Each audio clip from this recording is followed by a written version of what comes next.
গাজীপুর মানুষেরা, আমাদেরও কিন্তু মা বাবা এখনো আছে। এজন্য আমরা যদি সত্যি ভক্তি শ্রদ্ধা কিছু করতে চান, মা বাবাকে দিয়ে শুরু করেন। নিজের আপন মা বাবার খবর থাকে না, উনি চলে যাচ্ছে বিভিন্ন দরবার কেন্দ্রিক বাবার কাছে। এই এলাকার মানুষ যেহেতু শিক্ষিত, এরা বাবা মা বাবা গুলো মানে না, আমি জানি। তারপরও বলছি, আপনার আসল দরবার কিন্তু আপনার মায়ের আর বাবার, যেটা জন্ম দিয়েছে। আপনার আসল মা আর বাবা বাদ দিয়ে কোন দরবারে গিয়ে পড়ে আছেন আপনি? কোরআনে কারীম জানিয়েছে, ইয়াসআলুনাকা মাযা ইউনফিকুন কুল মা আনফাকতুম মিন খায়রিন ফালিল ওয়ালিদাইনি ওয়াল আকরাবিন ইলা আখিরি আয়াত। সূরা বাকারা 215 নম্বর আয়াত, 2 নম্বর পারা 12 নম্বর পৃষ্ঠা 13 নম্বর লাইনে আছে।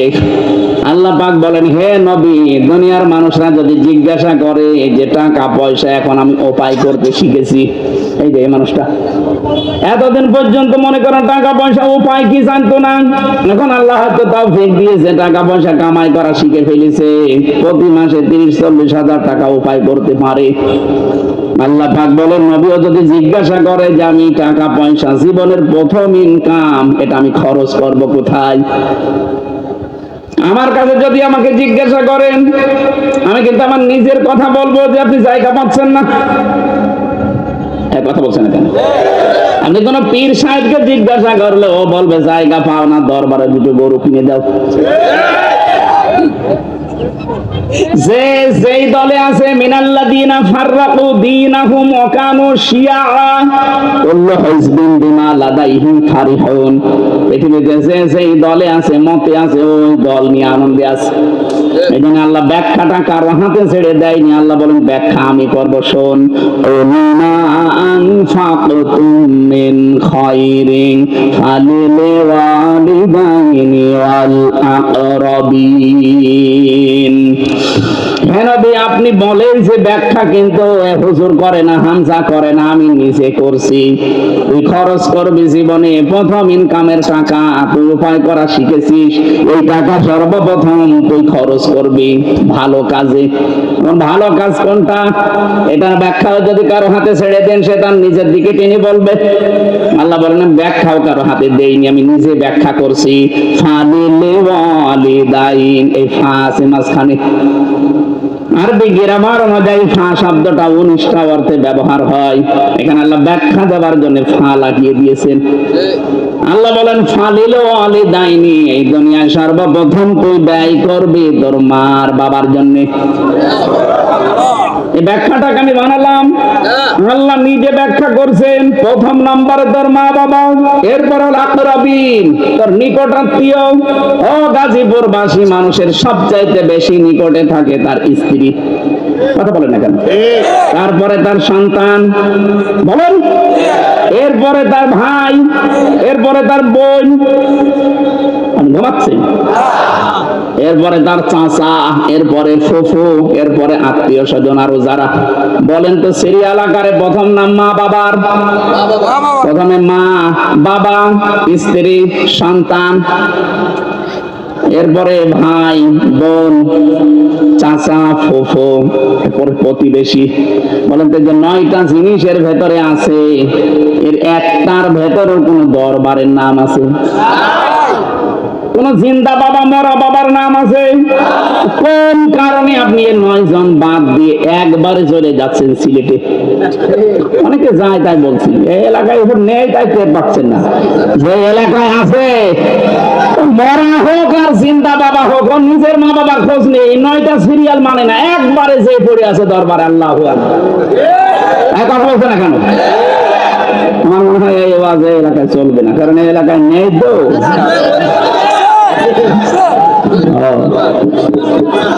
এলাকায় যদি এটা থাকে ভাই, আপনি হাতে পায়ে ধরে বলছি, আপনার পাটা হাতটা এদিকে নিয়ে আসেন, আপনি কিন্তু ভুল পথে আছেন। যদি বিশ্বাস না হয়, যে আলেম আছে এই আলেমকে জিজ্ঞাসা করেন। আমি একেবারে আয়াত, পারা, পৃষ্ঠা, লাইন, রুকু, তাফসিরের নামও বলছি, তাফসিরে হাক্কানিতে আছে।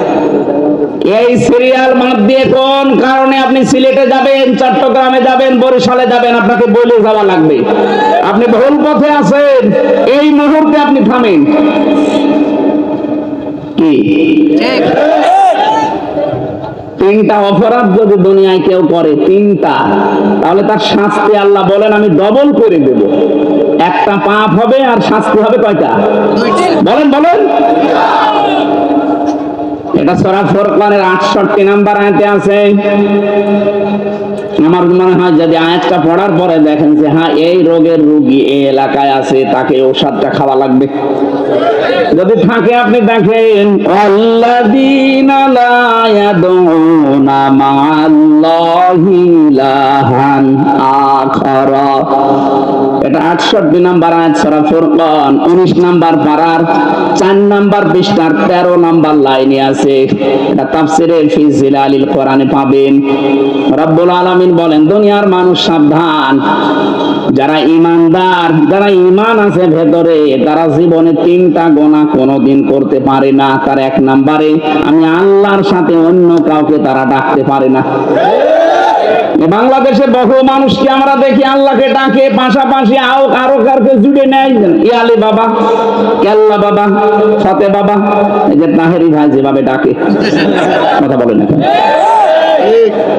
শয়তান নিচে তো জাহান্নামে যাচ্ছে, আরো মানুষকে নিয়ে যাওয়ার জন্য, ডবল শাস্তি দেওয়ার জন্য নিয়ে যাচ্ছে। এজন্য রেকর্ড যখন হচ্ছে সারা দুনিয়ায় ছড়িয়ে দেন, কেউ যেন আল্লাহর সাথে অন্য কাউকে না ডাকে, কারণ ওর জন্য আল্লাযীনা লা ইয়াদউনা বুরহানা লাহু বিহি, যারা আল্লাহকে বাদ দিয়ে অন্য কাউকে ডাকে তাদের কোনো দলিল নেই, দলিল আছে মন গড়া। কি কথা বলে না কেন? আজকে থেকে আর কোনো দিন আমরা আল্লাহর সাথে অন্য কাউকে ডাকবো, সে যদি তাহেরি না তাহেরির বাপ বলে, বলেন হামজা না হামজার বাপ বললো, আমরা ডাকি না, কারণ দলিল না থাকলেও হামজাও মানি না। আজকে থেকে এখন থেকেই পরিবর্তন হয়ে যাবেন। আমি জেলখানায় 3টা বছর ওই ফাঁসির গন্ডের সেলের ভেতরে আমার নিচতলা একজন ছিল, ওই যে সাহেল চৌধুরী হত্যা মামলার আসামি মামুন, 25 বছর আছে জেলে, এখন ছাড়া পেয়েছে। সাহেল চৌধুরীর নাম বলে তোমার আরেক ঝামেলা, এমনি রশ্মিকার নাম বলে মুসিবতি আছে, ছাতাতের নাম বলাও ঝামেলা। আমি একটু শিক্ষার জন্য বলি আর মানুষ উল্টে পাল্টি হুজুর। এই যে সাহেল চৌধুরী নায়ক ছিলেন একজন, এই লোককে সে মেরে ফেলেছিল, সে জেলে ছিল আমার সাথে, 25 বছর আছে, কিছুদিন আগে ছাড়া পেয়েছে। ও রাত 2টা 2:30টার সময় উঠতাম আমরা তাহাজ্জুদের নামাজে, আর ও উঠতো জিকির করার জন্য, ওইটাই জিকির করে, ইয়া রাসূলুল্লাহ, ইয়া রাসূলুল্লাহ। কি গো এত জোরে জোরে আওয়াজ হয়? মাওলানা মামুনুল হক আর আমি একজনকে ডাকলাম, বললাম ভাই এদিকে আসো, কি জিকির করে? রসুলের এশকে। রসুলের এশকে জিকির করেন? জিকির তো রসুলের নামে জায়েজ নেই, রসুলের নামে দরুদ পড়া জায়েজ আছে। জিকির হবে শুধুমাত্র, কেবলমাত্র, একমাত্র কার নামে? কোন কেল্লা বাবার নামে জিকির আছে? কোন ফতে বাবার নামে, কোন ন্যাংটা বাবার নামে আছে? কিসের জিকির করেন আপনি? আজকে থেকে জিকির করবেন শুধু সুবহানাল্লাহ, আলহামদুলিল্লাহ, লা ইলাহা ইল্লাল্লাহ, আল্লাহু আকবার। এর বাদে কোনো জিকির আপনি করতে পারেন না। হ্যাঁ হুজুর তাই? হ্যাঁ, এর বাইরে জিকিরের কোনো শব্দ নেই। ওই কেল্লা ফতে মতে যা আছে রাসূলুর নামও জায়েজ নেই। জিকির হবে শুধু আল্লাহর নামে, আর দরুদ হবে রাসূলের নামে। দেখলাম পরিবর্তন হয়ে গেছে। জেল থেকে বের হওয়ার সময় বলে গেছে যে না, আমি এতদিন ভুল পথে ছিলাম, আমাকে এভাবে শিখিয়েছিল যে এইটাও জিকির করা জায়েজ আছে। মনে হয় ওই তাহেরির এরকম কোন পাল্লায় পড়েছিল এরকম ভণ্ডর, ও ইয়া রাসূলুল্লাহ, ইয়া রাসূলুল্লাহ। সুন্নির নাম নিয়েছে, সুন্নি। কিসের সুন্নি? ওরা আহলে সুন্নাত না, ওরা আহলে বেদাত। বাংলাদেশটাকে বেদাত দিয়ে ভরে ফেলার জন্য এই চক্রটা কাজ করছিল। প্রশাসন এখন টের পেয়েছে। সেদিন পুলিশ দেখে দৌড় দিয়েছে। দৌড় দেন কেন? না, পুলিশ দেখে তো আমরা দৌড় দেয়নি, আমাদেরকে তো নিয়ে এসে 3টা বছর বিনা কারণে রেখে দিল। আর আপনি পুলিশ দেখে দৌড় দেন? পিটিয়ে লম্বা করা দরকার শয়তানগুলো। কারণ বেদাত যারা করে আল্লাহর কাছে এরা এত ঘৃণিত হয়ে যায়। নবীজি বলেন যারা বেদাত আবিষ্কার করে, বেদাতপন্থীকে কেউ সাহায্য করে, সহযোগিতা করে, ওর সাথে থাকে, তাকেও সালাম দেওয়া যায়। আমি এটা বানালাম হাদিস। বেদাতপন্থী যারা তাদের সালাম দেওয়া জায়েজ নেই। তারপরে ওদের বলেন তো একটা মানুষ নামাজ পড়ে না, সালাম দেওয়া যাবে না? রোজা রাখে না, সালাম দেওয়া যাবে না? অথচ বেদাত যারা কদের নবীজি বলেন তাদের সালামও দেওয়া যাবে না। কত খারাপ তারা, কারণ ইসলাম ধ্বংস করার জন্য সবচাইতে বেশি দায়ী তারা। এই বাংলাদেশে আপনি ইসলাম ধ্বংস করার জন্য রাম বাম গুলো তো জালেমরা উপরে কাজ করছিল, আর সবচেয়ে সূক্ষ্ম ভাবে কাজ করেছে এই বেদাতপন্থী যারা, তারা নামটা নিয়েছে কিরকম দেখেছেন, আহলে সুন্নাত ওয়াল জামাত, পুরা ভণ্ড। আল্লাহর পাশাপাশি অন্য কাউকে জিকির করে। আরে এই জিকির করলে তো তোর শাস্তি কয়টা হবে? ডবল। ইদাফ লাহুল আযাব, আল্লাহ বলেন ডবল শাস্তি দেব আমি। সুতরাং ওর সাথে মিলিয়ে যেন আর কোনোদিন কেউ জিকির করবেন না। জিকির শুধুমাত্র কার? আল্লাহ। কোন কেল্লা, কোন ফতে, কোন ন্যাংটা বাবার জিকির আর হবে না। এই জন্য যারা খরচ করতে চান টাকা পয়সা, ওই মানুষগুলো যেন অন্তত খরচ করে সর্বপ্রথম আল্লাহর দেওয়া যে সিরিয়াল আছে, আল্লাহ নিজে বানিয়েছেন সিরিয়ালটা তার আপন মায়ের নামে। অনেকে ধর্ম মা পাতায়, নিজের আপন মার খবর নেই, ধর্ম মার বাড়ি সে টাঙ্গাইল, বছরে বছরে 10 বার করে যাচ্ছে। না, এই সিস্টেম এলাকায় নেই। কিসের ধর্ম মা আপনার? আপনার আপন মার খবর নেই, আপনি ধর্ম মা পাতাইছেন সেই কোথায়, সে টাঙ্গাইল, সিরাজগঞ্জ, চলে যাচ্ছেন বছরে 5-7 বার। আপনি জাহান্নামে যাবেন। মা বাবা যদি সঙ্গত কারণে নারাজ হয়ে যায়, ওর ঈমান নসিব হবে না। হযরতে আলকামা খুব ভালো মানুষ ছিলেন, কিন্তু ঈমান নসিব হচ্ছিল না। সাহাবায়ে কেরাম গেলেন নবীজির কাছে, বলে হে রাসূল, এ তো সব দিক থেকে ভালো দেখি, কিন্তু কালেমা পড়তে পারে না। নবীজি আসলেন, নিজে পড়াতে বললেন না, তাও পড়তে পারে না। বিশ্ব নবী বুঝে ফেলেছেন এর আসল রোগটা মা। ডাক দিয়ে বললেন, ওর মা বেঁচে আছে? বলে হ্যাঁ, নিয়ে আসো। বুড়ি মানুষ এসেছে কাছে। নবীজি বললেন, তোমার এই ছেলেকে আমি আগুন লাগিয়ে পুড়িয়ে ফেলবো যদি তুমি মাফ না করো। বুড়ি মানুষ তো ডাক দিয়ে বলে, হে রাসূল, আগুনে পোড়াবেন না, কিন্তু আমার এই ছেলেকে আমি মাফ করতে পারলাম না। আপনি মাফ না করলেও তো জাহান্নামে এমনিতেও যাবে, আগুন দিয়ে আগেই পুড়িয়ে দেই। মা বলে, ইয়া রাসূলুল্লাহ, আমার জীবনে একটা দুঃখ আছে। আমার ছেলে নামাজি ছিল, রোজাদার ছিল, জিহাদের ময়দানেও গিয়েছে, কিন্তু আমি আর স্ত্রী দুইজন কোন কথা যখনই বলতাম, আমার নিজের কথার চাইতে ওর বউর কথাটা গুরুত্ব দিত বেশি। তখন আমার মনে একটা দুঃখ লেগেছিল, এই কারণে ওর উপর আমি নারাজ হয়ে আছি। নবীজি বললেন, মন থেকে যদি আপনি এখনই তাকে মাফ না করে দেন, আল্লাহ কখনো ওর মুখ দিয়ে কালেমা বের করবে না। একজন সাহাবী জিহাদের ময়দানে গেছে, নবীজির পেছনে নামাজ পড়েছে, রোজা রেখেছে, তার যদি অবস্থা এই হয়, আমরা কোথায় আছি? কোন দিকে দৌড়াচ্ছেন আপনি? বিশ্বনবী জানিয়েছেন, এই পৃথিবীতে আল্লাহর আরশ পর্যন্ত কেঁপে যায় যদি কোন মানুষ মার বাবার মনে এই শব্দটা বলে। কোরআনে কারিমে আলিফ আর ফা দিয়ে আল্লাহ বানিয়েছেন শব্দ উফিল্লাকুমা। দুইজনের যদি মুখ দিয়ে উফ শব্দটাও বের হয়, আর তারা বের করে না, কিন্তু তুই নিজেও করতে পারবি না। মা বাবার খেদমত করতে গিয়ে কেউ যদি বলে পারা যায়, তো আপনার পেছনের আমল আল্লাহ সব নষ্ট করে দেবে। ওরা তো বলতে পারবেই না, তুই নিজেও বলতে পারবি না। আল্লাহ এত সুন্দর করে শব্দগুলো চয়ন করেছেন, তাকান। রব্বুল আলামিন বলেন, আখফিদ লাহুমা জানাহাদ-দুল্লি মিনার রাহমা। খবসুন শব্দের শাব্দিক অর্থ ডাউন করার পরে ফল করে দেওয়া। এই যে আমার চাদরটা ডাউন আছে, ফল করে দিলাম। মুরগির বাচ্চার সাথে আল্লাহ এখানে উদাহরণ সেট করেছেন। জানাহন মানে ডানা। জানাহন মানে কি? আমাদের ডানা আছে না, ডানা হয় মুরগির, পাখির। আমাদের এদন আছে। আল্লাহ এমন ভাবে শব্দটা দিলেন যে এদন দিলে সমস্যা আছে, কারণ এদনের ভেতরে নরম কিছু নেই, সব শক্ত।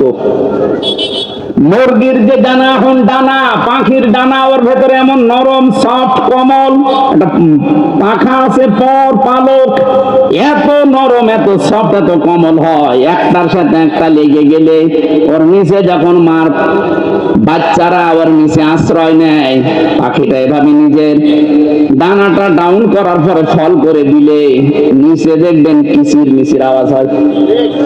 এটা বাংলাতে বলে অনির্বচন সুখ। আল্লাহ এই শব্দটা এখানে দিয়েছেন, জানাহাযুল্লি মিনার রাহমা। মা বাবার জন্য তোর টাকা পয়সা, তোর ছেলে মেয়ে, তোর প্রভাব প্রতিপত্তি, তোর ক্ষমতা সব এইভাবে বিছিয়ে ধরবি। দুনিয়াতে মার বাবা যদি বৈধ ভাবে বলে যে তুই কিচ্ছু পাবি না আমার কাছে, হাসি মুখে ছেড়ে দিয়ে বলবেন ঠিক আছে। কত দাম, কত মর্যাদা দিয়েছেন তাদের, অথচ হাজার হাজার সন্তানকে আমরা দেখতে পাচ্ছি এই দেশে নিজের মা বাবাকে বাদ দিয়ে অনেক মানুষ বিভিন্ন কবরে, মাজারে, ভণ্ড পীর কাছে এসে যাচ্ছে। গাজীপুর যেহেতু শিক্ষিত জেলার ভেতরে একটা, 17টা শিক্ষিত জেলা আছে বাংলাদেশে, তার ভেতরে গাজীপুর একটা। আমার মনে হয় এই জেলায় এই গোনা নেই, এই গোনাগুলো সব আছে কুষ্টিয়ার লালনের মাজারে। যারা এই গোনায় লিপ্ত আছেন আপনি কিন্তু জাহান্নামের দিকে এগিয়ে যাচ্ছেন, এক্ষুনি থামেন।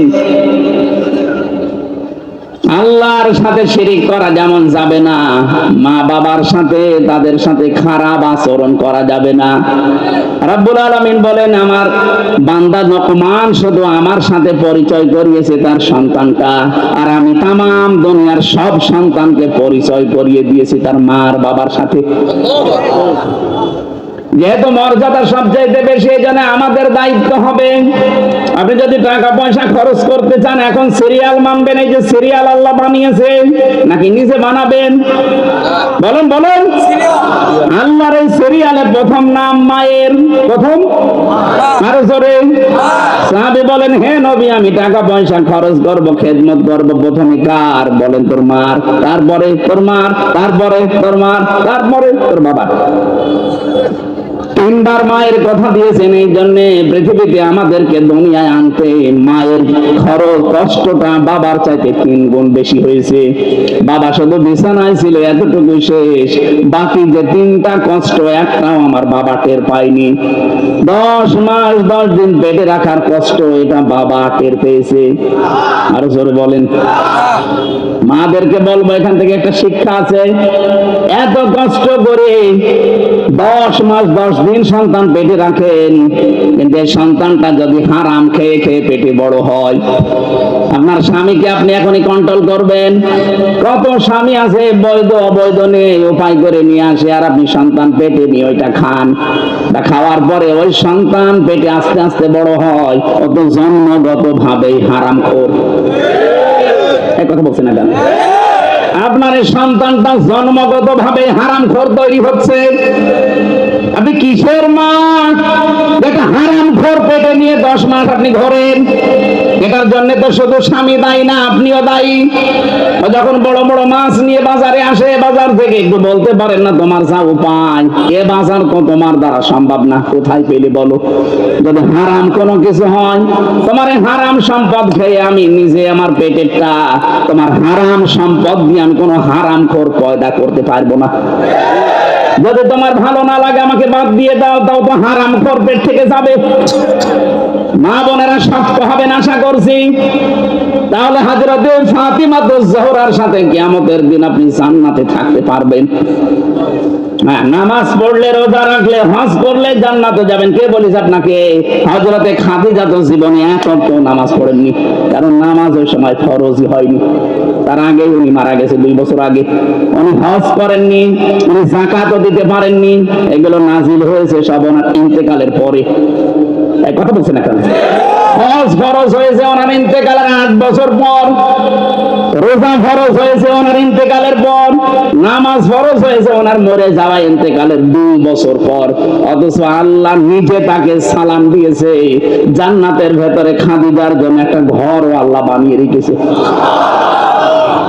একটাই মাত্র কারণ, নামাজ না, রোজা না, যাকাত না, হজ না, একটাই কারণ, এই পৃথিবীতে উনি স্বামীকে সবচাইতে বেশি গুরুত্ব দিয়েছিলেন। স্বামী, আমার যা আল্লাহ দিয়েছে অর্থ সম্পদ সব তোমার দিনের জন্য, তোমার জন্য আমি দিয়ে দিলাম।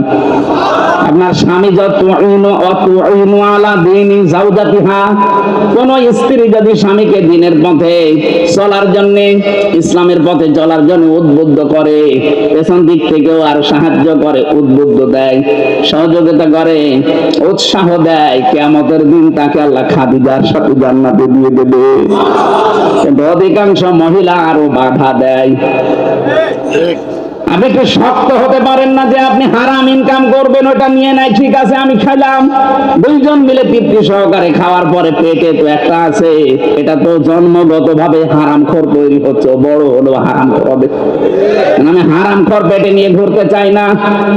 আপনি যদি এইটা ওকে শক্ত করে বলতে পারেন, ও যদি হারাম আস্তে আস্তে ছেড়ে দিয়ে হালালের দিকে উদ্বুদ্ধ হতে থাকে, এই দেশও ভালো হবে।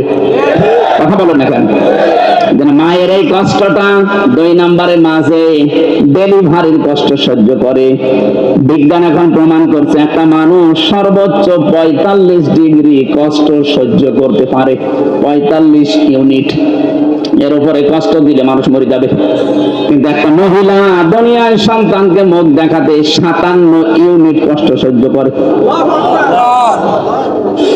আপনি বলেন তো, পুরুষ মানুষ যত শক্তিশালী হোক সর্বোচ্চ কত? 45 ইউনিট। আর আমার মুখ দেখতে দুনিয়ায় আমার মা 57 ইউনিট পর্যন্ত কষ্ট অলরেডি সহ্য করেছে। 3 নম্বরে কমপক্ষে 2 বছর আমাকে দুধ খাওয়ানো লাগে। যদি এই দায়িত্বটা আমার মায়ের না, দায়িত্বটা বাবার।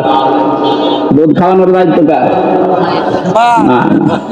আপনি আলেম না, বাবা।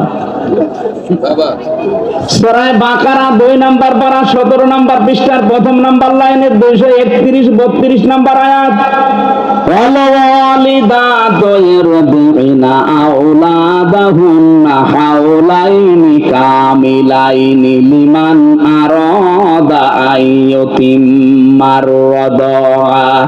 এখানে মুযাক্কার শব্দ, লিমান আরাদা, লিমান আরাদা আইয়ুতিম্মার রাদা।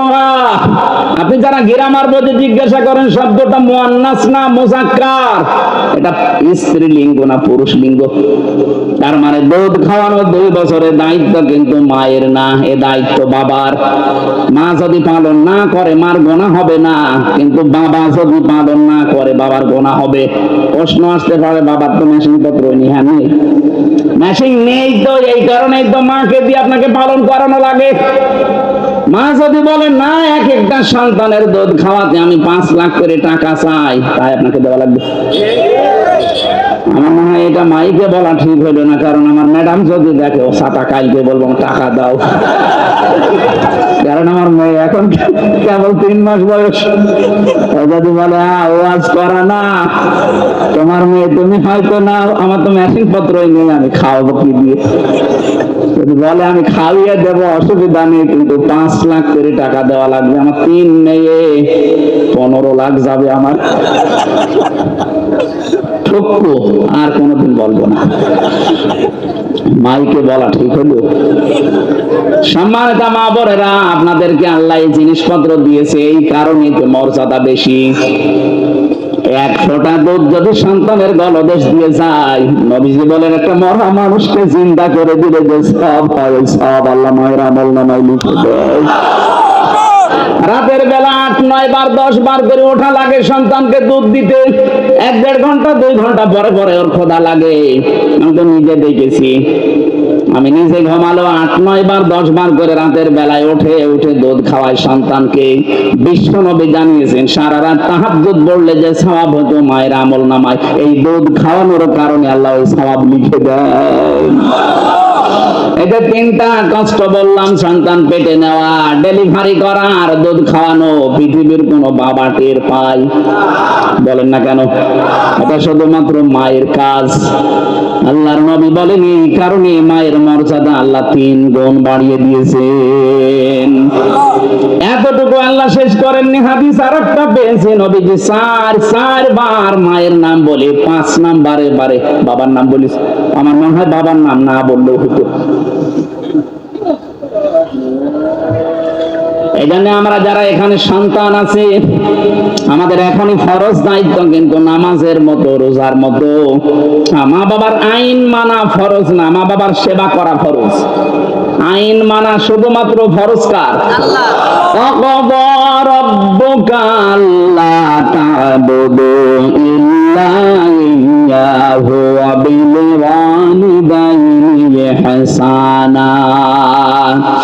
আল্লাহ বলেন আমি রায় দিয়ে দিলাম, আমি ঘোষণা দিলাম, আমি সিদ্ধান্ত নিলাম, আমি ফায়সালা করলাম।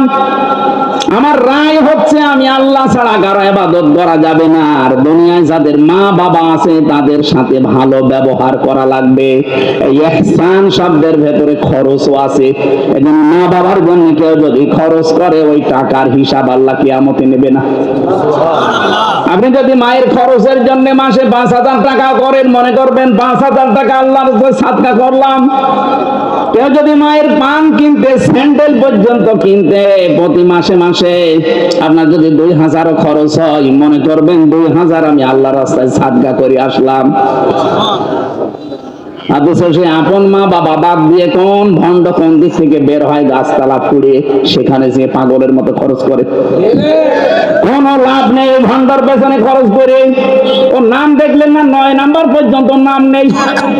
আমি তো 9 নাম্বার পর্যন্ত সিরিয়াল বলেছি, মা বাবা বউ সন্তান, এরপরে কি ভাই বোন চাচা ফুফু প্রতিবেশী। বলেন তো 9 জনের ভেতরে কোন পীরের নাম আছে? কোন কারণে আপনি পীরের দরবারে খরচ করেন? বলেন বলেন যে লেখাপড়া শেখায়, আমাকে শিক্ষা দেয়। হ্যাঁ, দিনের শিক্ষা তার কাছ থেকে নেওয়া জায়েজ আছে। আপনি হাদিয়া দেবেন, হাদিয়া নেওয়াও জায়েজ, দেওয়াও জায়েজ। আপনি ছাগল দেবেন, সে একটা মুরগি তো দেবে আপনাকে।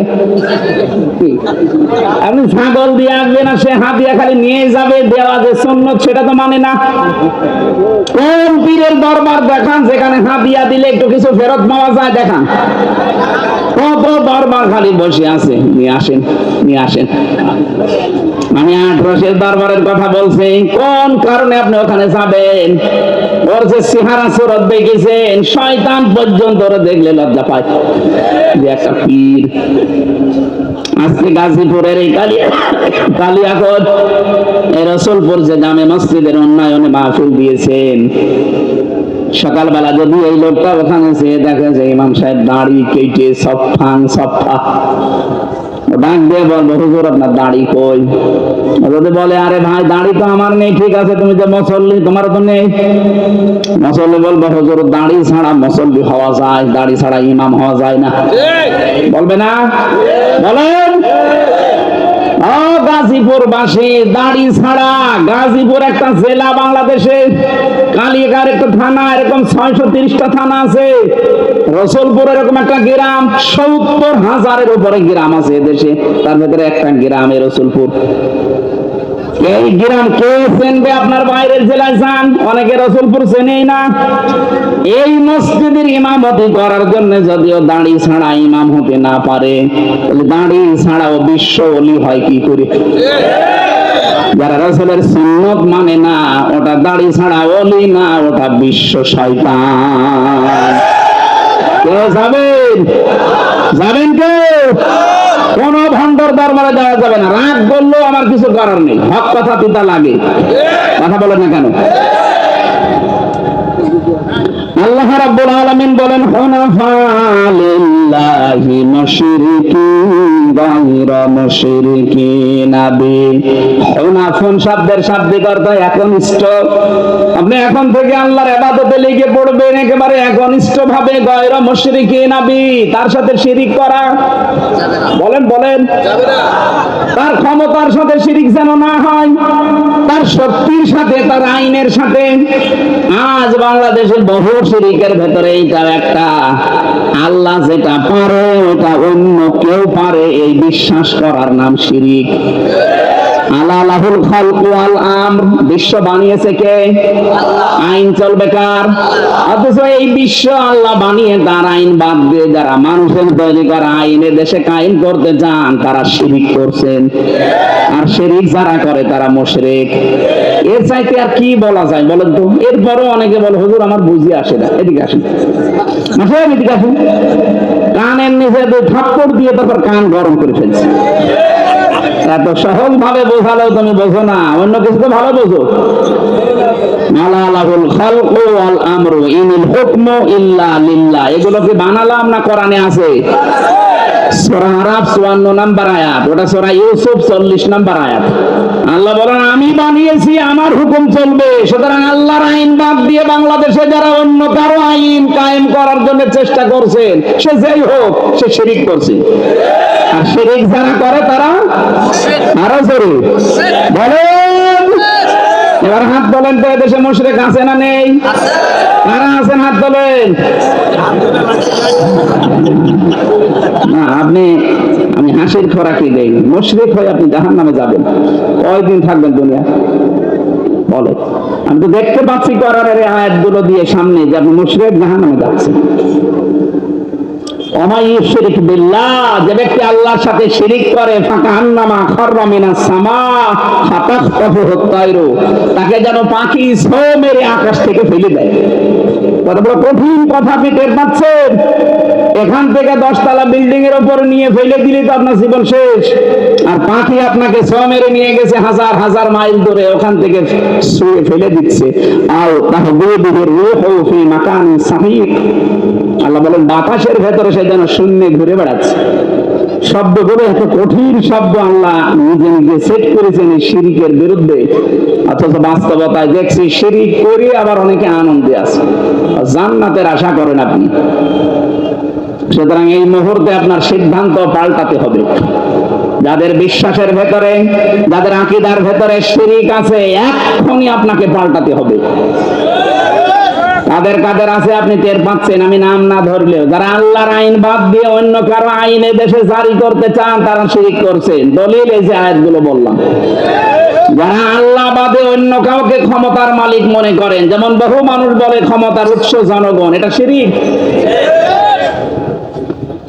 আন্নাল কুওয়াতা লিল্লাহি জামিআ, ক্ষমতার উৎস কে? এটা যদি কেউ রাজনীতি মনে করে বলে না রাজনীতি হচ্ছে আমি চলে গেলাম, তাহলে কোরআন শরীফের সূরা বাকারার এই আয়াত কেটে বাদ দিয়ে দেবেন। আমি তার বাবার কথা বানিয়ে বলছি না ভাই, আমারও বাঁচা লাগবে, আপনাকে আমি বাঁচাতে চাই। কি করবেন দুনিয়ায় পড়ে থেকে? এদেশে যদি শিরিক মুক্ত করতেই না পারি, আল্লাহর বিধান যদি জারি দেখতে না পারি, কি করবো আমি বেঁচে থেকে? আর যদি কিয়ামত পর্যন্ত হায়াত পেতাম আমি বলতাম না। এখানে যারা বসে আছে মাত্র 200 বছর পর, কত মাত্র 200 বছর পরে এই গাজীপুরে আবার ঘুরে আসবেন, এই রসুলপুরে। এখানে যারা যখন আসবেন 200 বছর পরে, তখন যারা বাস করবে তাদেরকে আপনি চিনেন না, এমনকি তারাও আপনাকে কথা বলেন না কেন? এখন এসে যদি বলেন না এই রসুলপুরের এই 2 তলা বাড়ি আমার, এই ভিটা আমি বানিয়েছিলাম, ওই সময় যারা আছে সত্যি করে বলেন তো আপনাকে বাড়ি ঢুকতে দেবে? আপনার দাঁত মুখ সবই খুলে ফেলবে। ভণ্ডামি করা জায়গা পান না। কিসের রসুলপুরে এসেছেন আপনি? আমি নিজের কথা বলছি, আমার 3 পুরুষের পরে আমি আর চিনি না। আমার বাবা রিয়াজউদ্দিন, তার বাবা জাহান আলী, তার বাবা নমাজ আলী। যদিও আমি নমাজ আলীকে দেখিনি, কিন্তু নাম শুনেছি। এর পরেরটা আমি আর জানি না। বলেন তো নমাজ আলীর বাবা খুব বেশি হলো না 70-75 বছর আগে মারা গেছে? কি কথা বলেন না কেন? আমার দাদা জেলে থাকতে মারা গেছে আজ 2 বছর আগে। তার বাবা খুব বেশি হলো মরেছে না 60-70 বছর আগে। এতদিন আগে মরার পরে যদি মাত্র 100 বছর পরে আসে, তাও তো আমি নমাজ আলীকে বাড়ি উঠতে দেবো না। অথচ ওই ভিটা নমাজ আলীর। কথা বলছেন না কেন? নমাজ আলীকে আমি চিনি না, তার বাবার বাবা যদি আসে ঝাঁটা পিটা খাবে। এইটাই দুনিয়া। কার জন্য কি করে যাচ্ছেন? শিরিক বন্ধ করেন ভাই। শিরিক বন্ধ করে যদি মারা যেতে পারেন, আমি গ্যারান্টি দিয়ে যাচ্ছি আল্লাহ আপনাকে জান্নাতে দিয়ে দেবে। হ্যাঁ, সমস্যা আছে এখানে, হক এবার যেন নষ্ট না হয়।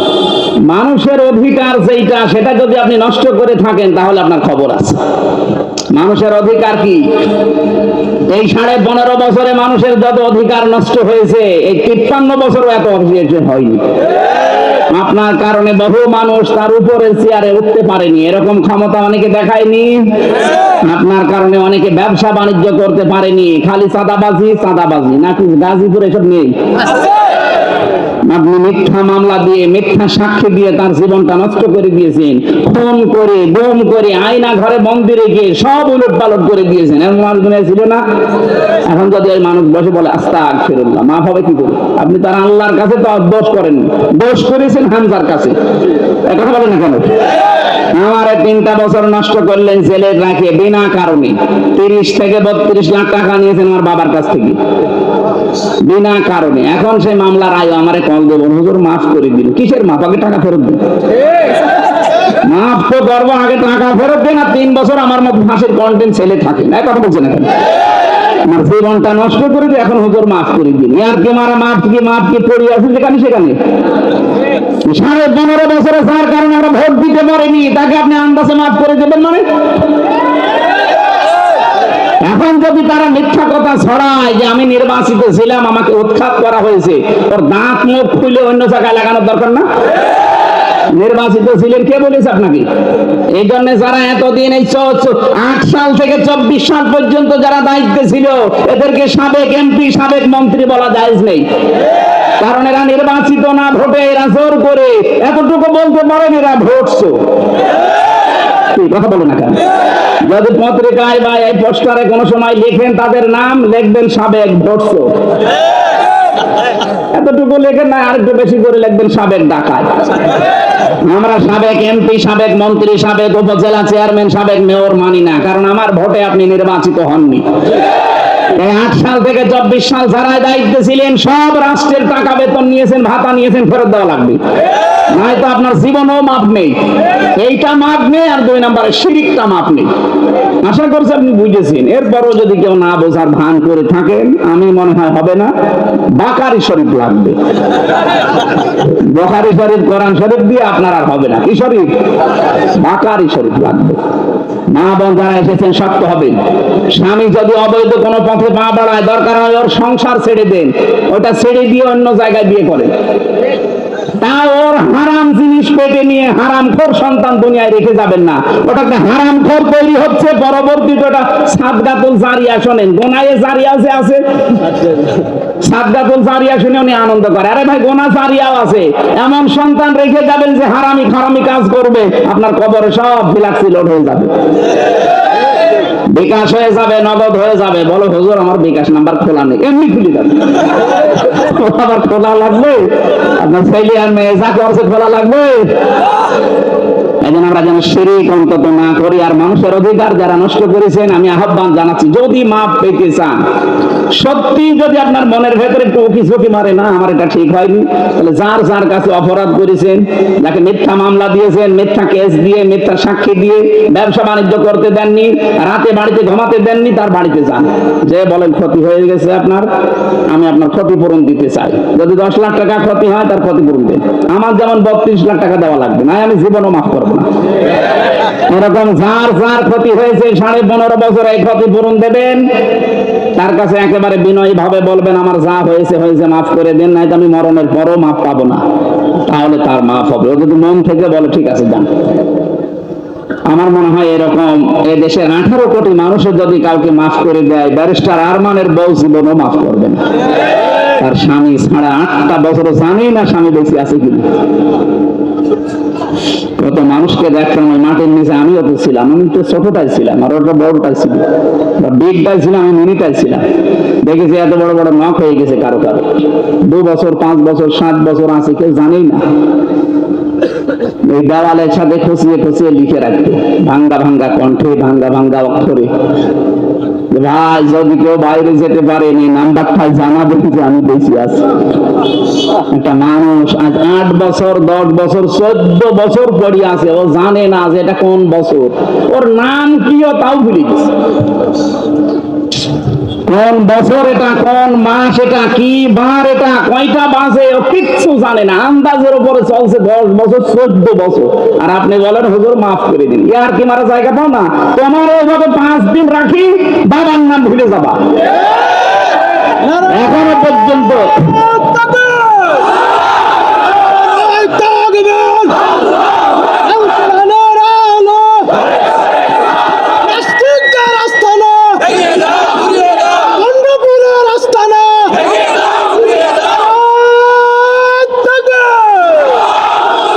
এখনো পর্যন্ত যারা জালেমদের সাফাই গান যে কি হয়েছে ওনার পালিয়ে যাওয়া লাগলো। আরে ভাই আপনার উপর তো হয়নি, আপনার বাবা যদি গম হয়ে থাকতো ইলিয়াস আলীর মতো।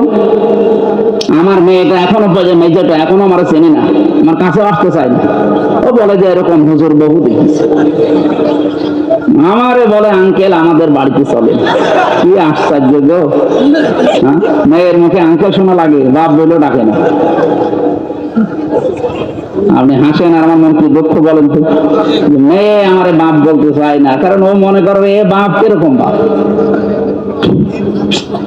এই জন্য যারা এইরকম অপরাধের সাথে জড়িত ছিলেন এখনো জালেমদের সাফাই গান। নবীজি বলেন কেউ যদি জানে যে লোকটা জালেম, জানার পরও কেউ যদি তাকে সাপোর্ট করে, ভালোবাসে, সমর্থন করে, ও আমার উম্মত থেকে বের হয়ে যায়।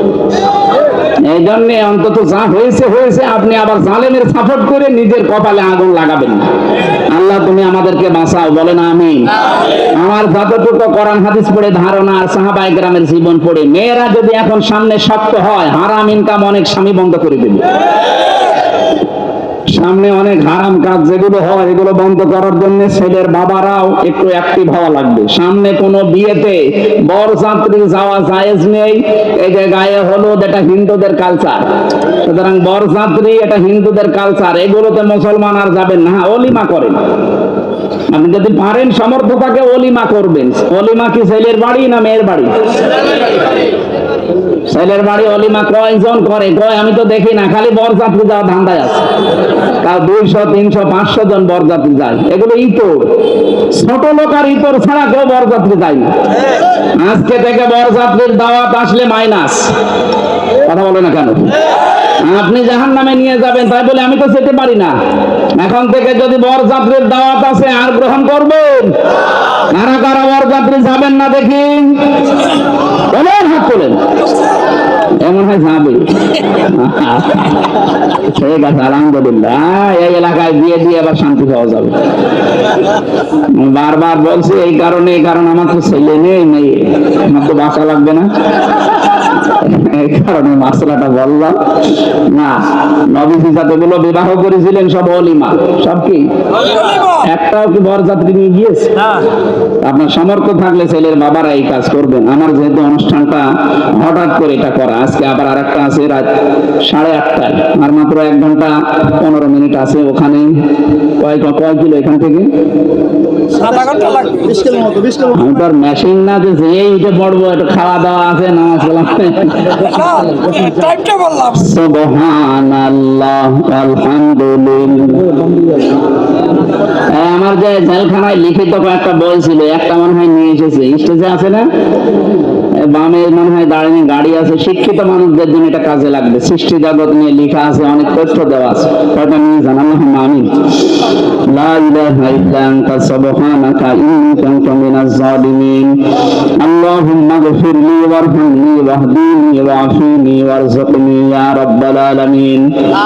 আল্লাহ তাআলা মাগরিবের নামাজের পর থেকে পর্যন্ত চাতক পাখির মতো শিরকের বিরুদ্ধে আমরা কথা বলেছি। যতটুকু বললাম আল্লাহ মেনে চলার তৌফিক দাও। আমিন। এখনো যদি কয়েক ঘন্টা আমরা কোরআনে কারিমের কথা শুরু করেছিলাম, যেভাবে বলতাম একটা মানুষ চলে যেত না। কোরআন শোনার জন্য যারা এত পাগল, আল্লাহ এদেরকে তুমি অমরের মতো বানিয়ে দাও। সওয়াবগুলো নবীজির রওজায় পৌঁছিয়ে দাও। দুনিয়ার মাটির নিচে যারা ঈমান নিয়ে ঘুমিয়ে আছে মাফ করে দাও। মা বাপ যাদের বিদায় নিয়েছে আল্লাহ চিরতরে কবর জান্নাত বানিয়ে দাও। এলাকায় যদি কোনো শিরক আর বেদাত থাকে আল্লাহ তুমি নিজ গুণে বন্ধ করে দাও। এদেরকে বোঝার তৌফিক দাও যে শিরক করলে আল্লাহ তুমি তাদের জাহান্নাম দেবে। রব্বুল আলামিন এই মাহফিলের আয়োজন করতে গিয়ে দেখো কত সুন্দর করে সারা সাজিয়েছে। আজকে যদি একটা অনুষ্ঠান হতো আমি আরো চালাতাম।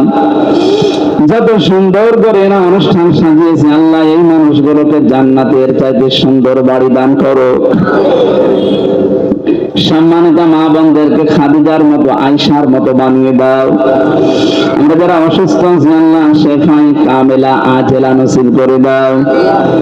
রব্বুল আলামিন দেশটা যখন স্বাধীন করে দিয়েছো, এই দেশে তোমার কোরআনে কারিমের বিধান চালু করে দাও। বাংলাদেশ আজকে স্বাধীনতা দিবস পালন করছে আল্লাহ। যত মানুষ শহীদ হয়েছে 1971 সালে তাদেরকে শাহাদাতের সর্বোচ্চ মাকাম দিয়ে দাও। বীর মুক্তিযোদ্ধা এখনো যারা বেঁচে আছে তাদেরকে সহি সালামতে রাখো আল্লাহ। ভুয়া যারা ছিল, 2 নাম্বার যারা ছিল তাদেরকে জাতির সামনে তুমি ন্যাংটা করে দাও। 2024-এ যারা স্বাধীন করার জন্য একটা মুক্ত পরিবেশ তৈরি করার জন্য জীবনটা দিয়ে গেল আল্লাহ তাদেরকে শাহাদাতের মর্যাদা দাও। এলাকায় মাটির নিচে যারা কবরে আছে এদেরকে ক্ষমা করে দাও। ভাই ভাই মিলে মিশে থাকার তৌফিক আমাদের দান করো। আল্লাহ তাআলা পরিবারে যাদের অশান্তি আছে তুমি শান্তি দাও। রব্বানা হাব লানা মিন আজওয়াজিনা ওয়া যুররিয়াতিনা কুররাতা আ'য়ুন ওয়াজআলনা লিল মুত্তাকিনা ইমামা। কখন কার কাছে আজরাইল চলে আসে আমরা জানি না। আজরাইল আসবে, আমাদের কোনো দুঃখ নেই, ভয়ও নেই, কিন্তু আমরা ঈমান নিয়ে মরতে চাই। সবার মুখে মুখে তুমি জারিয়ার সারি করে দিও লা ইলাহা ইল্লাল্লাহু মুহাম্মাদুর রাসূলুল্লাহ। 7:15 বাজে, এখানেই নামাজ পড়ে নিন।